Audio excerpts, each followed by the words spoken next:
we have a Nick Richards trade to the Phoenix Suns. Some other potential trades going on in other leagues. Micah Parsons to the Arizona Cardinals, as well as my first Diamondbacks topic of the year. Let's go. The Ben Garcia Show. Yeah. Woo. Best show in the land. Yup. Listen. Come and get your information from Ben Garcia. Get the latest on your quarterback, running backs, and receivers. Tune in, so any other show you don't need them. Any news that he giving out, please just believe him. Giving out the latest prediction and top-notch analysis. Wanna hear the truth, better have thick skin like calluses. The latest move that your team just made can be damaging. The dudes ain't speaking no facts, they just be rambling. Lights, camera, action, turn on the show, go get the cameraman. Yeah. Lights, camera, action, turn on the show, go get the cameraman. The Ben Garcia Show. What is up, guys? Welcome into yet another edition of the Ben Garcia Show. Thank you so much for making this part of your day, however you're watching, however you're following the show. Don't forget to like, share, subscribe, tell a friend about the Ben Garcia Show. There's a lot of different things going on this morning. A very busy day. I would appreciate if you guys followed me on any and all social media platforms at Ben Garcia Show. And just, don't be afraid to spread the word about the show. Apologies for not being here yesterday. Just so you guys know, we will be streaming Monday through Thursday as long as everything allows it. Of course, at 6 a.m. And yesterday, listen, I have a regular job just like the rest of you. Had to be at a morning meet yesterday, and so yeah, that's what happened. Wasn't able to make it happen, but happy to be here with you guys today. Let's talk about the biggest story going around in the Arizona sports world. Nick Richards has been officially traded to the Phoenix Suns. Before I give you my opinion on the trade, because I do have one of those, believe it or not, that I would actually just give to you willingly, you're welcome. My first thought of the Nick Richards to the Phoenix Suns trade yesterday was, wow. It was a monstrous haul, it felt like, for the Charlotte Hornets. I don't care about second-round picks, but I do care about what they're allocated towards. And I was sold on this idea that I would either get off of Yusuf Nurkic and have that salary cap relief, but also get rid of my 3 second-round picks. So it's kind of a trade-off, right? We're giving Yusuf Nurkic to the Charlotte Hornets in exchange for draft capital. It's not really the exchange of goods in that being of one Yusuf Nurkic.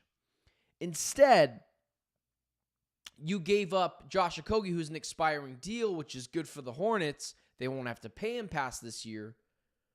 But you also had to give up 3 second-round picks. I understand they got a second-round pick back for this year. I know people are trying to make that into something that I believe it's not.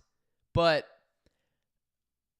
I just thought it was a lot. And for a guy like me who has kind of came to the defense of James Jones, where I think he's been actually a pretty good drafter outside of the Jalen Smith, Tyrese Halliburton debacle. And listen, it's a crapshoot of the NBA draft. You can't bat 1,000. But I thought yesterday I was kind of disappointed. Every team seems to be gutting the Phoenix Suns because they know if they wait them out long enough, they'll get everything that they can. And it felt like yesterday was a desperate move. And desperate moves in a company, a friendship, a relationship, a desperate move of any kind never works out particularly well. It never has. It likely never will. But that's kind of what I got from it yesterday.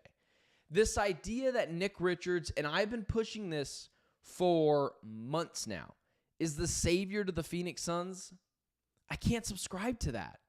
I can't act like that is what the Suns are doing.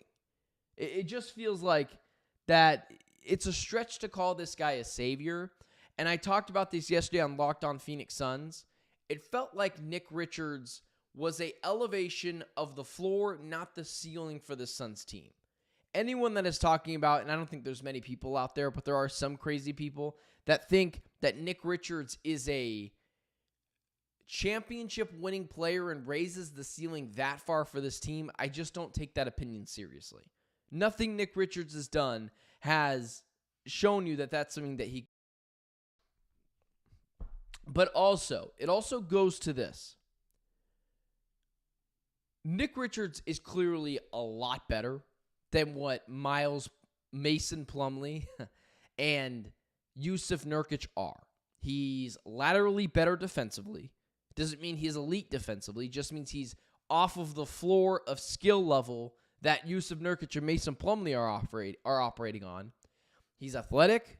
He's a lob threat. He will get a few easy buckets a game just because of the gravity alone of Devin Booker and Kevin Durant.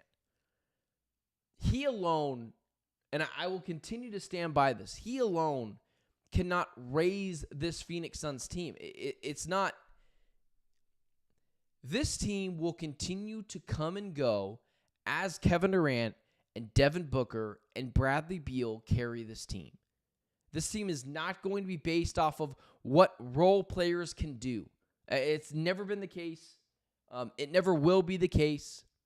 And it just feels like that is some copium to think that that's not a possibility. So I like the Nick Richards addition, and he's going to be a good piece for this team. And according to John Gambadoro, he's going to start for this team in, a couple of games when he gets acclimated to what it's going to look like. But I do ask everyone to temper their expectations a bit, because he was a backup on a really bad Hornets team. Granted, Mark Williams is a good player on the Charlotte Hornets, the center there. We saw the other night how good he can be. But he's a backup on a 8-9 win team for a reason. And I like the addition. I just can't get my arms around this idea that it was some sort of steal or the Suns didn't have to give up much, because you gave up the cap flexibility that was Josh Okogie at the end of the year, just letting him go. But you also gave up the 3 second-round picks. There were... people out there who are reporting, which is why you shouldn't believe any reporting outside of Gambo, Bourget, Dwayne Rakin, people that actually have a connection to the team. And, you had people out there like, the Evan Sideries, or you guys know who I'm talking about, tweeting a week ago, talks have intensified over the past week or so when, that person's been tweeting about that for 4 months now. So at some point, I guess you are going to be right. The talks are going to intensify, saying that Yusuf Nurkic was going to be the piece. And then, of course, Gamble had to come out. Just a quick PSA. Stop believing anyone in the Suns community if it's not Gerald, Rankin, Gambo, someone that's actually deeply connected into the roots of what the Suns are doing. Stop getting your hopes up because someone without a profile picture tells you that Jimmy Butler is going to be a Sun, because no one actually knows. So there's my little PSA and help to you guys. Anyways, let's also jump to this part of it. There's a growing idea, and I'm going to jump out of frame for you guys for just a second. Had to grab a piece of my notes because, believe it or not, I actually do prep for this kind of stuff. But here's what I wanted to say. I can't subscribe to this idea that the Phoenix Suns aren't done. At the beginning of the year, we did a board bets for Locked On Phoenix Suns, and my guy Brendan had said to me, over under 1.5 trades that the Suns make this year. And I took under. I thought that they had the ammunition to make what is one more trade. And I think this is it. I don't think Jimmy Butler's coming here anymore. It's not that I don't think Butler couldn't force his way for what the Suns had before, but it was already going to be difficult to allocate the picks that you have to get Jimmy Butler, that being a first-round pick and 3 second-round picks. Now it's a first-round pick and a second-round pick and Bradley Beal. I don't think people understand that you are going to have to convince someone to not only take Bradley Beal's contract, but you have to make it worth their while that you're going to do that.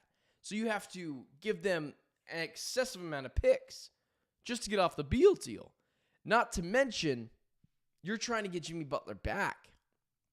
So with the combination of trying to get off the Beal deal and not having the ammunition to even put that off somewhere and then get Jimmy Butler in, I just don't see that happening.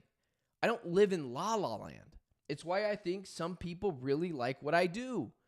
I'm going to be honest. I give criticism, but that means nothing without praise. I do both. No one's immune to it. And I'm going to be honest with you. I don't see another trade getting done. I think this is it. Outside of a second-round pick for Heath over with the Portland Trailblazers. Outside of that, I don't see anything else. No one is taking Bradley Beal for role players. No one's doing that. It's not the case. No one has any interest on helping the Suns out with role players and then having the financial burden of taking on Bradley Beal. That is just not going to happen. That is fanboy logic, guys. The Beal contract is the second worst in the NBA to Zach LaVine, which, whatever, you want to argue which one, what's two? I would argue that one's two, but it doesn't really matter at the grand scheme of things. So, Nick Richards, a good ad for this team. I think he's more about raising the floor than the ceiling, meaning I think he firmly puts them into the play-in. He is athletically more gifted than Yusuf Nurkic and Mason Plumlee. He has the ability to laterally move defensively and be a lob threat. He's going to get a lot of free open dunks and layups, and he's not exactly a elite center or even a great center, but he's so much better than what they have right now that it is going to just artificially elevate the floor of this team and make them a surefire play-in team. But I don't think he is going to elevate this team to that 6 seed, the 5 seed, the 4 seed, and being in the thick of the playoff race. Good player, but it did feel like the Phoenix Suns gave up a lot, not getting off the financial burden that is Nurkic's contract, but still having to send the second-round picks. Okogie, who played really hard. I think he was a good culture guy. Just sucks to have that guy walk out the door. But at the end of the day, I get the deal, and it's second-round picks, whatever. I just feel like those things could have been allocated a little bit better. And I do think it means the Phoenix Suns are done in the trade market, which means Jimmy Butler likely not coming here. And you're reading the tea leaves, and it also seems like everyone else is starting to feel that way too. It doesn't seem like it is a growing thing that Butler will be here unless, he's got to make it even more difficult than he already has, and I'm not so sure how much more difficult he can make it on the Miami Heat. But either way, Nick Richards overall is a win, and it also just injects some excitement for me to be able to watch the next game and see something new, and maybe it lights a fire under some of these players, so, good. Overall good for the Phoenix Suns making that happen. Anyways, let's jump over to our next topic. It's not just basketball today, although we've been talking a lot of that recently. Micah Parsons. I should have grabbed the clip of what he was discussing on his podcast the other day. Micah Parsons could be available in the offseason. And this isn't something that I think is nonsense. Sometimes people put players out there that I think is just crazy town. I don't think Max Crosby, who I highlighted a couple weeks ago, and I feel like I had before most people, but people started to jump on that idea, and, not everyone watches my stuff, so they probably got it on their own. I would rather have Max Crosby than Micah Parsons for a few reasons. But let's just highlight this. Is it even possible that Micah Parsons could be an Arizona Cardinal? Is it even possible he even gets moved?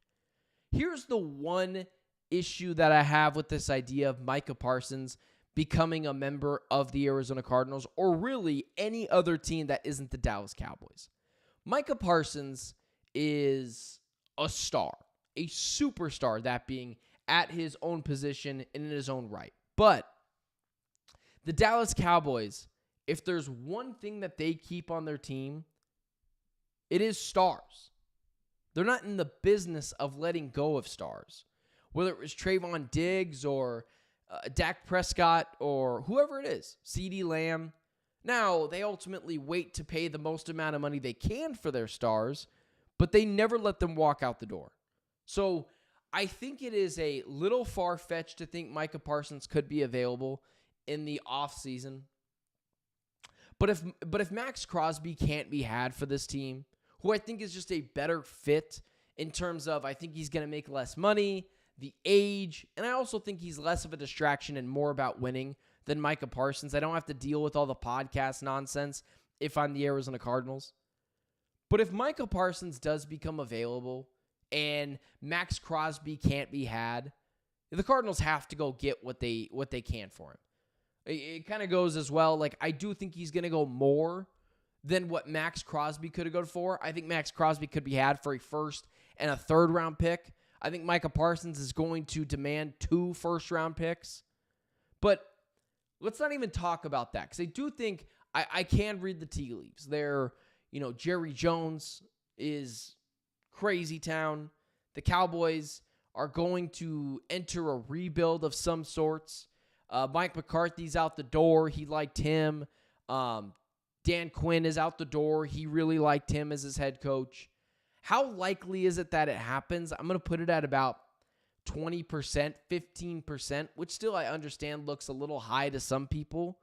But I just don't see them being out of the business of getting rid of stars because you are the Dallas Cowboys. And given the fact that they're going to go get Deion Sanders as their head coach because he's a star, because he puts butts in the seats. But let me make an argument for why I don't necessarily like the idea of getting Micah Parsons. Now, I would go get Micah Parsons if he was my only choice. So this isn't me saying at all costs, get rid of Micah Parsons. But if I could pick between a guy like Max Crosby or a player like Micah Parsons, I'm going to pick Max Crosby all day long. Max Crosby is not a distraction. He is all about winning. Micah Parsons, you got to deal with some of the podcast nonsense. I don't think he's necessarily a leader. I don't think that's really in his DNA.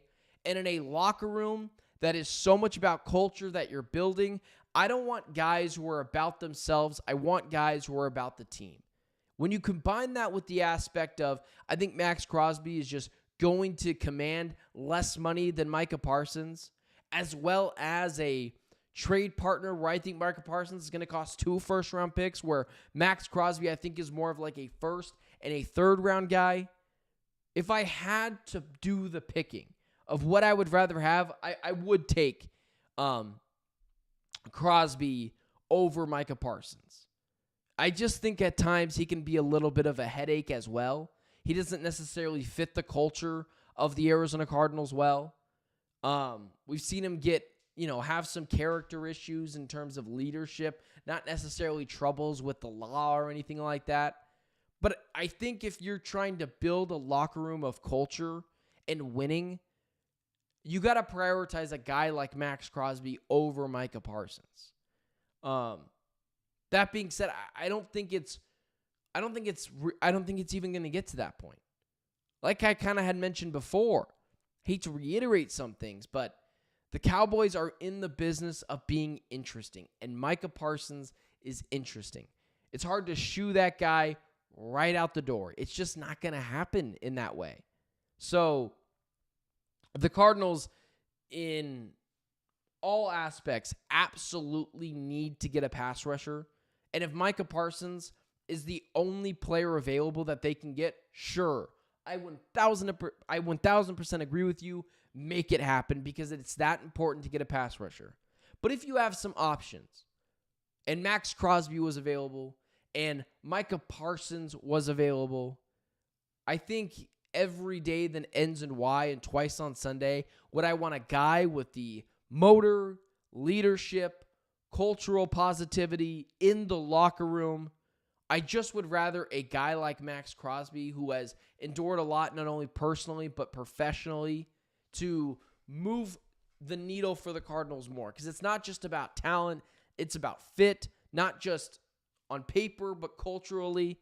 And I do think the Arizona Cardinals would just need that more, and it would help their team more than just going in and spending everything you can for a guy like Max Crosby, for a guy like Micah Parsons, not to mention it'll be likely 2 first-round picks, and then you got to make him the highest paid pass rusher in the NFL. And I understand they have the money for that, but still try to cut corners where you can, unless, of course, he's the only thing available. So that's kind of my thoughts on some of the early rumblings that Micah Parsons could potentially not be very happy where he is with the Dallas Cowboys, which I get to a sense, but money talks, and I think at the end of the day, he will end up with the Dallas Cowboys strictly because I don't think it'll ever get that far, especially if you get a guy like Dion, who I think sells really well to its players. He will likely reel Micah Parsons back into being a part of this team. So, yeah, I don't see that one as a real viable option for the Arizona Cardinals. But if it did, if you had options, a Crosby, a Parsons, I would pick Crosby every day that ends in Y. All right. This is my last topic for the day, and I can promise you I'm not going to talk a lot of baseball on this show. It's just not as popular as the other 2 sports, and as as a guy that I really respect in this business, Colin Cowherd, says, you drive the bus. You guys tell me what I should talk about.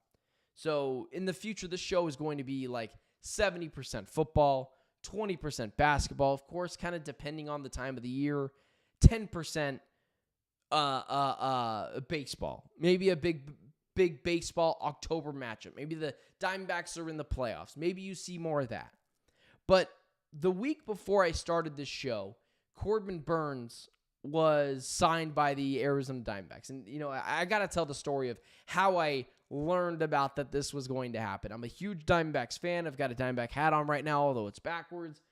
But I was sitting and playing a video game, which every now and then I do with my buddies, but haven't done since that moment right there. I was playing a game with my buddy. And my buddy's a huge Yankees fan. And I thought he was messing with me. That's how out of the ordinary this signing was. But it was late at night, and he had texted me, Corbin Burnes to the Diamondbacks? And I kept telling him, his name's Zach. And I go, Zach, you're not going to get me. Like, what do you think you're doing? Stop. Like, I don't believe anything you're saying. It's nonsense. And he goes, no, dude, seriously, go check. I'm like, oh, okay, so funny. You're going to get me to go check Twitter and eventually be wrong. And I see the Diamondbacks, Corbin Burnes. And I did the, scratch your eyes 4 times, make sure you're seeing everything clearly, make sure the account that you're reading is not a fake account. Usually don't ever get, got by one of those things. But Corbin Burnes to the Diamondbacks, and he was introduced to the Diamondbacks yesterday. I don't think it's important the sound that he, the things that he said or whatever. I do think that there's an interesting angle about the Corbin Burnes contract that I don't think has gotten talked about yet. And it usually doesn't happen. Because with these bigger deals, and bigger deals for the Diamondbacks is just a regular deal for the Dodgers. But $200+ million for a guy like Corbin Burnes is a lot of money to allocate to one player. Would I have done it? Yes. Do I really respect the ownership of Ken Kendrick for pushing this through and getting Corbin Burnes here, even though there was a decent amount of money that had to be deferred for this deal? I love all that. There is something that I worry about, though, with the Corbin Burnes signing. And I think the Corbin Burnes signing, although I do think it's going to work out, and I'm very happy that they signed Corbin Burnes, understanding that Zach Gallen's going to walk next year, but still combining him with Zach Gallen for 1 year to have one of the best 1, 2, even 3, when you add Merrill Kelly, and 4, Brandon Pfaadt to that fold, the best potential pitching rotation in the MLB. But there is an idea that Corbin Burnes could ruin everything. The Diamondbacks have kind of gotten burned on these bigger deals. Yasmani Tomas years ago didn't work out. He was a international player. Zach Greinke, you eventually got something for him, but it was $206 million, and he was an ace, but a lower-end ace, and it was okay, but you probably wouldn't do it again. And then you had Eduardo Rodriguez last year, which was a decent amount of money that you allocated towards him. That exactly, hasn't gone well so far, although I do think that will turn around. And then you have Corbin Burnes. Corbin Burnes better work out as the ace of the Diamondbacks for years to come, and I think it will. Because at some point, billionaires didn't become billionaires by giving away their money. If this blows up, it's going to take a long time for Ken Kendrick to remember that spending money is the right thing to do in this league. So just as something to keep your eye on with the Corbin Burnes signing for the Arizona Diamondbacks is great player, happy they did it. If it doesn't work out, though, it could potentially be the last big contract that the Diamondbacks go and give out in the Ken Kendrick era because he's been burned so many times by these bigger deals. I think it's going to work out. I like that they gave themselves Zach Gallen insurance. He'll go somewhere else next year, probably get an Aaron Nola type deal. But bringing Corbin Burnes solidifies this rotation, makes it the best 1-2 punch in baseball outside of maybe what the Dodgers have or maybe another big team that isn't on the forefront of my brain this morning as I poke my eye.